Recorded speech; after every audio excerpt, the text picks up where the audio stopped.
লালপুরে সেনা অভিযানে imo hacker ও কিশোর গ্যাংয়ের ১২ সদস্য গ্রেফতার।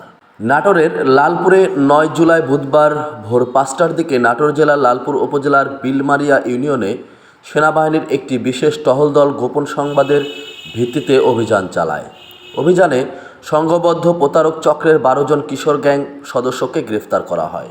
সেনাবাহিনী জানায়, আটককৃতরা দীর্ঘদিন ধরে ইমো অ্যাপ ব্যবহার করে দেশি বিদেশি নাগরিকদের সঙ্গে উভয় কণ্ঠে কথোপকথনের মাধ্যমে প্রেম সম্পর্ক গড়ে তুলত।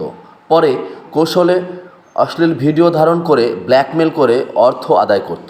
এছাড়া তারা নিয়মিত মাদক সেবন ও বিক্রির মাধ্যমে এলাকায় যুব সমাজকে বিপথগামী করার চেষ্টা চালাচ্ছিল। অভিযানের সময় বসতবাড়িতে তল্লাশি চালিয়ে উল্লেখযোগ্য পরিমাণ আলামত জব্দ করা হয়।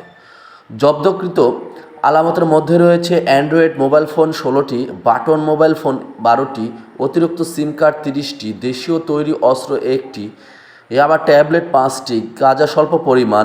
গ্রেপ্তারকৃতদের প্রাথমিক জিজ্ঞাসাবাদে জানা যায়, তারা নিজেদের কিশোর গ্যাং পরিচয়ে এলাকায় প্রভাব বিস্তার ও ভয়ভীতি প্রদর্শন করে। অভিযান শেষে আটক ১২ জনকে প্রয়োজনীয় আইনগত ব্যবস্থা গ্রহণের জন্য লালপুর থানায় হস্তান্তর করা হয়। সেনাবাহিনীর এই সফল অভিযানে এলাকায় ব্যাপক প্রশংসা কুড়িয়েছে। এতে স্থানীয় জনগণের মধ্যে স্বস্তি ও নিরাপত্তাবোধ বৃদ্ধি পেয়েছে।